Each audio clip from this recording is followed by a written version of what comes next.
Even when you feel low, you can still go. Even when you feel slow, you can still go. Even when there's no hope, you can still go. I never answer to no, man, I still go. Go, go, go, go, go, go, go, go. Hello guys! It's me again, Krong TV, at sa video ito pag-uusapan natin ang mga nakakapanabik na pangyayari patungkol sa ating paboritong manga at anime series na One Piece. Sa video ito pag-uusapan natin ang teorya nga sa sinasabing ang maaaring devil fruit nitong si Nefertari di Lily at kung bakit nga daw niya trinaydor ang world government. Pero bago nga yan, kilalanin nga muna natin kung sino nga ba itong si Nefertari di Lily. Siya ay Queen of Arabasta Kingdom during sa time nga ng Void Century. Bilang isa sa 20 monarch credited with the foundation nga ng world government, hindi tulad ng iba pang 19 monarch, pinili nga ni Lily na hindi maging kabilang sa world novel at lumipat sa Mariju. Pero bago pa nga siya makabalik sa kanyang home country, siya ay misteryoso ngang naglaho. Bukod pa nga dyan, kakaunti nga lamang ang mga nalalaman tungkol sa kanya maliban doon sa siya ay mayroong nakababatang kapatid who succeeded her as a ruler ng Arabasta. Sinasabing si Lily nga daw ang kauna-unahang carrier ng Will of D, kung saan sinasabing supposedly the main individual na responsible for the presence nga ng phoneglyphs around the world. Dahil dito, ang kanyang actions na ito ay kinonsidered bilang major driving force ng overall plot ng series, kung saan ito ay maaaring maging worst possible outcome para sa world government. Pero yun nga, kahit na siya ay napaka-importante sa history, ayun wala ring record itong si Lily.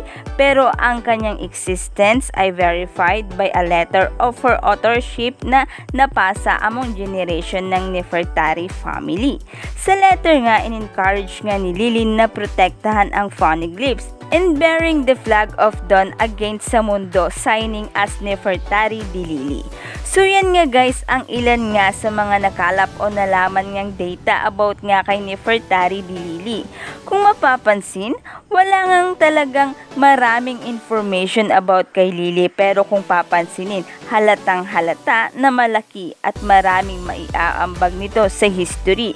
At dahil na nga rin sa paglabas na ito na medyo nagkagulo na naman ang One Piece fans, kung saan nga marami na nga ang naglalabasan nga ding teorya patungkol nga sa kanya.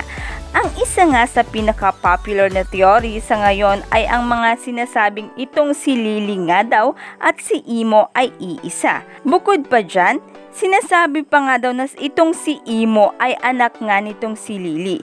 Ilan nga lang yan sa mga teorya na naglalabasan ngayon, pero hindi yan guys ang ating pag-uusapan ngayon, dahil ang pag-uusapan natin ngayon ay ang devil fruit nitong si Nefertari di Lily. Katulad ng ibang character sa series, kahit na sila ay may raw strength na, sila pa rin ay nagtataglay ng devil fruit na isa nga sa source of power ng mga character sa series.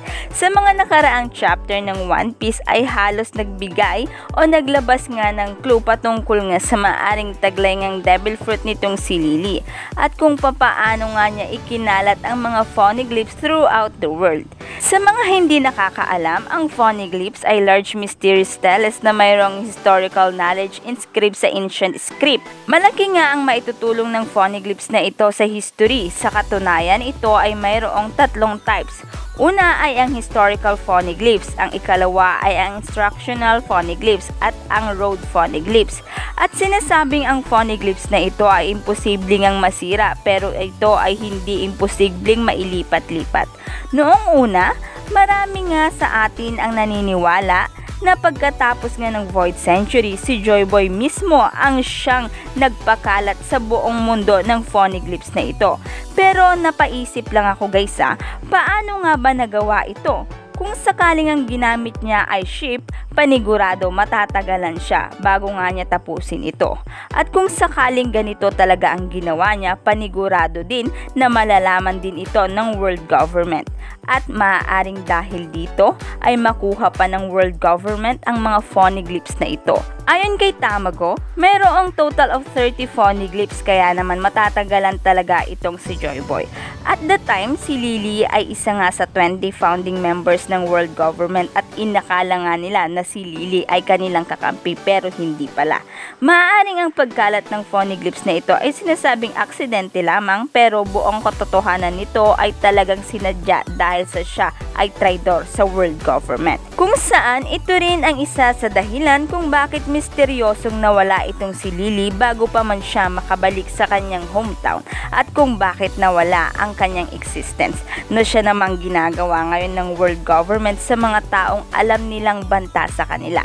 Pero kung si Nefertari di Lily nga ang siyang may kagagawan sa pagpapakalat ng mga phoneglyphs, paano kaya niya nagawa ito? Ayon sa teoryang ito raw ay sa pamamagitan ng kanyang devil fruit power at ito nga ay ang pawpaw fruit. Sinasabing siya nga daw ang original user ng pawpaw fruit bago nga si Kuma. Kung mapapansin, pareho nga silang kakampi ng world government while actually na naging kalaban din ng world government. Ang pawpaw fruit ay isang paramecia type devil fruit that bestows its user the ability to repel everything they touch at physically represented at paw sa mismong palad ng user nito. Pero may misconception nga about sa powers nito.